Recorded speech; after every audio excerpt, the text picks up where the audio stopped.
Hello everyone, it's Matt from Akuma Mods, back again with our review of the Creality CR6se. So, Creality reached out to me and they wanted me to do a live stream with them, and in return they said, hey, we'll send you a printer. And at the time they were kind of upselling their Creality CR6se printers. And so here it is. It only took a couple months, but hey, we got it. So I've been printing on and off with this printer for about 2.5, 3 weeks now.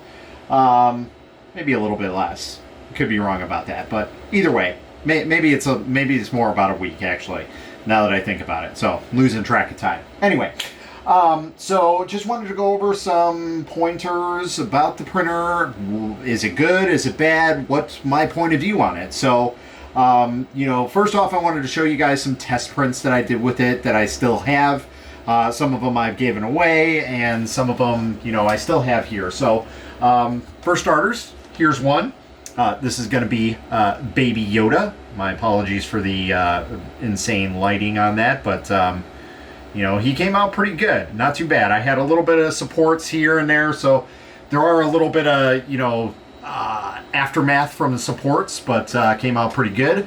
Then I decided, hey, I needed some stuff for wiring and keeping my wire management in my drawer. So I printed out these things. Now, these are upscaled to 200%, so these are insanely large. Usually they're, maybe about a quarter of this size. But I have very long cords, so I needed bigger ones to hold those cords. So these are pretty cool prints to keep your cords more manageable out of anything. And then one of the cooler prints that I came across was one that I saw on Thingiverse. It was just on the main page, and I was like, let's go ahead and try this.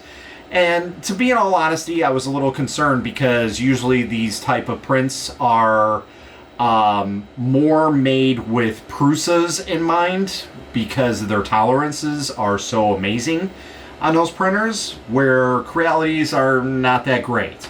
But anyways, I set it and went ahead and printed, and sure enough, it came out perfectly fine. So this is what it looks like coming out. And it's called the TIE Defender Kit. And I'll leave links down below of all the models that I printed off here.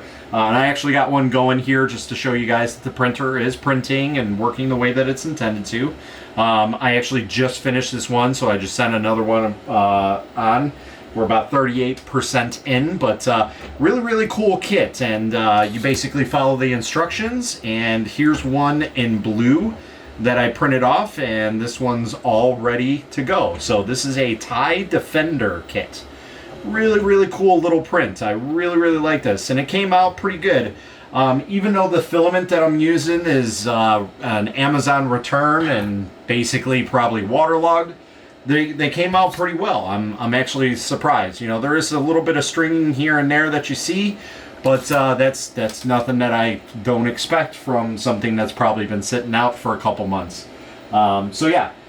Anyway, let's get into the machine and, my thoughts on it. So, just off the bat, this is basically, even though it's labeled as a CR6se, let's be in all honest. This is a Creality Ender 3 with all the bells and whistles you could ever want. That's really what it is. You have a touchscreen, you have a better hot end on it. I'm not exactly sure what type of hot end, but it's better looking at least than the hot ends that all the other Creality machines I've had and reviewed in the past. So it looks very similar, but it's definitely a different setup. So I'm not exactly sure. I haven't really looked into the terminology of that type of name on the hot end. But, it definitely is different. The entire setup is different compared to a Creality Ender 3 in terms of, wire management and things like that. But for the most part, let's just call it what it is, an upgraded Ender 3, which is not necessarily a bad thing. You do have a different extruder. This one's kind of odd because it's more or less like a close clamping extruder, it seems like. I don't know if it's dual gear or not. It's just some kind of strange looking extruder that I've never seen before. First time I've ever seen it on a printer. Then we also have the filament runout detection sensor, which I'm glad to report that it works a hell of a lot better than the Creality Ender 3 Max had. And that's probably because I found out actually later on after I did the review on the Creality Ender 3 Max that it's more or less the position of the filament that causes the filament runout sensor to have an issue, which is again why I don't really like mounted filament sensors. And that's one of the reasons why, because you know, a loose one can just go anywhere and it just makes it a lot easier. Plus it's not right in the filament path to the extruder, which makes it a lot harder to put into the extruder in my opinion. But you can easily remedy that by putting a PTFE or do some sort of lining on it, whatever it may be. I'm sure somebody has a print, or maybe they can think about doing a print that has a track that lines it right up to the extruder. That would probably be a lot better for a lot of people, because I had a heck of a time trying to fit the filament inside the extruder port, which is, you know, super small. So, but anyway, in terms of problems with the machine, I actually have not had any. I was very surprised. Now, I will say that I want to say it's a user error issue, where it doesn't automatically do the bed leveling system when you start a print, because usually it should go and probe the bed before each and every print. Now, I did mess with the G-code in my slicer, so I think it was something that I did on my end. I did, you know, redo everything. I'll have to set it again and just verify for that, but that's about the only, like, semi-issue that I've had so far. Again, I think it's more or less a user error on my part, so I'm just going to chalk that off of as, you know, user error. But as of right now, you know, the auto bed leveling system works. You can do it through the screen. Preheat works. I've been mostly using PLA with this, so it's nothing spectacular. You do have your adjustments for the X and Y belts, the tensioners, and that's really nice. The auto bed leveling system is very interesting on this, because I think it's like those ring ones that are right around the nozzle, ring around the nozzle. But it seems to work when it does do the auto bed leveling system. It generates the mesh. You can see the mesh on the SD card when you put it in, if you have the proper stuff to read that. And everything else is just very well. It's very quiet. The fan is a little bit loud, but that's to be expected. You know, that's just normal because you're still getting that, you know, Creality lower end fan stuff on here. So again, it's not the big issue. One of the things that I really liked about this that I saw over most of the other Creality models in general was the fact that they use a full-size SD card on this. So that's something very different that I've never ever seen on a Creality machine that I can think of. So that makes it a lot cheaper for people to get memory cards, and B, it just makes it easier because a lot of cards can be lost either inside of the panel or wherever it may be. Like a micro SD card is very easy to lose. So I like the bigger cards. They're harder to lose and definitely easier to find. So definitely kudos to that. The glass plate is removable, but I'll be honest, these new glass plates that Creality's been using have been spot on, you know, hitting the ball out of the park type thing. I have not had any issues with these newer ones. The older glass plates, like I've stated in the Ender 3 Max video and the Ender 3 V2 video, that they just don't work very well. But these new ones seem to stick very well.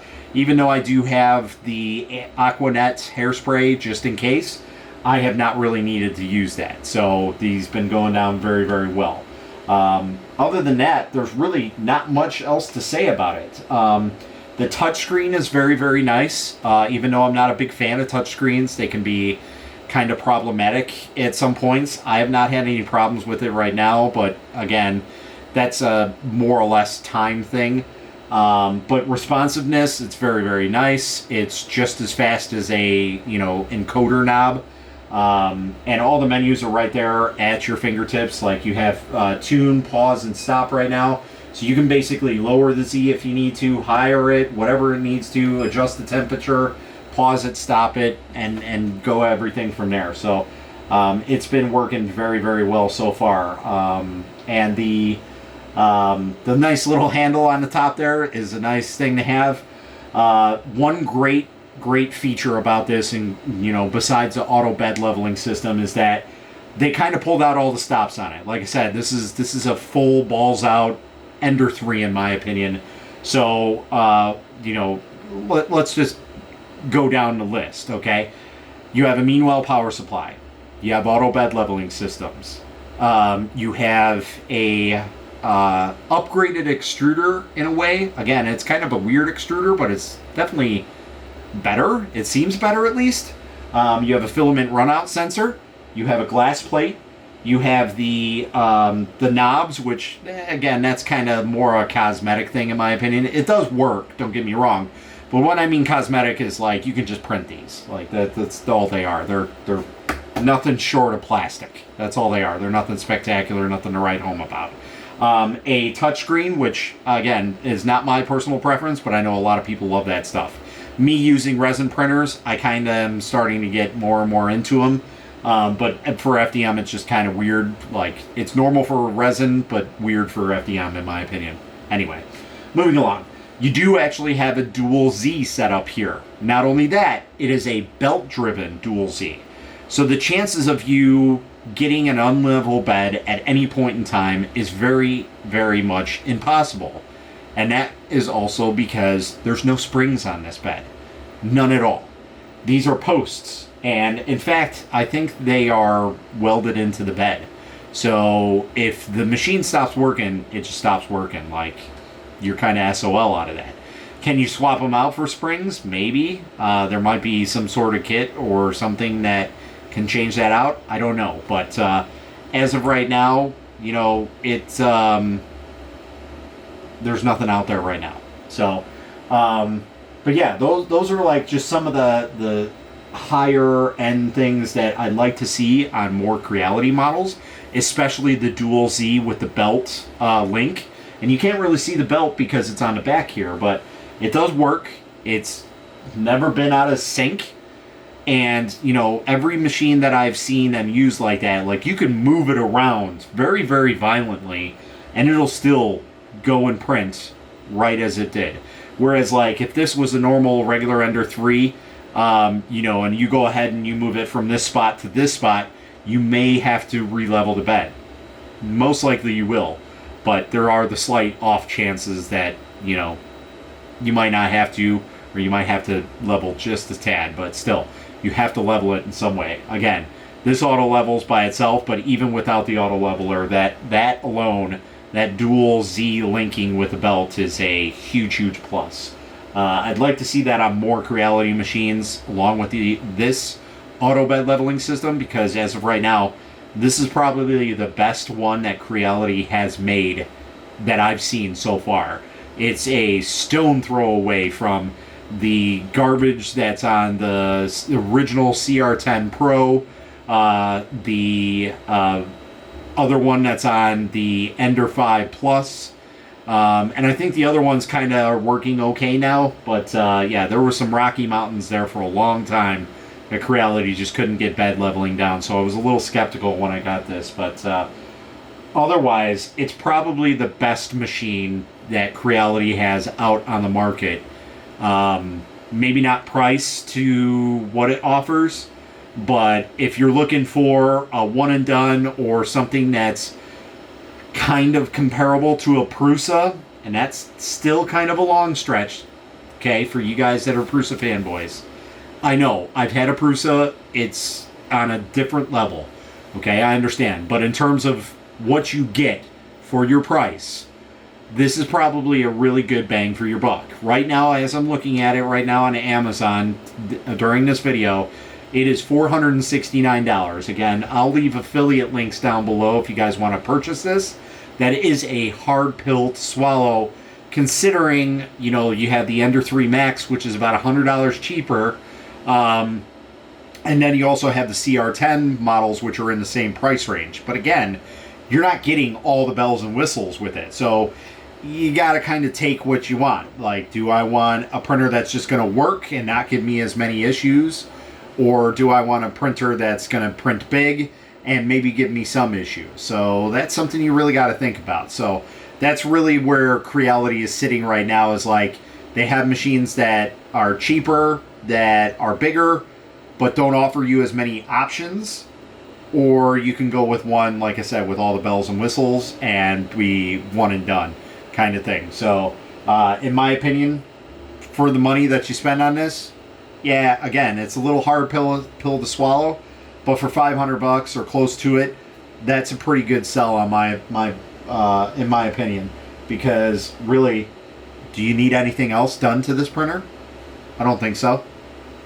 There's really nothing else. Maybe upgraded fan, maybe a little better hot end. That's about the only thing I wish that they had put on here. Was the same hot end that the Ender 3 Max comes with, which is like a rendition of the CR6 hot end. That's about the only thing that I would say would be a nice change to this. Other than that, everything else is fantastic. And I can't believe I'm saying that. And I know I said that with the Ender 3 Max, but the Ender 3 Max still is just basically an Ender 3. And it really was just a bully tactic, in my opinion, for those who are making the Ender extender kits.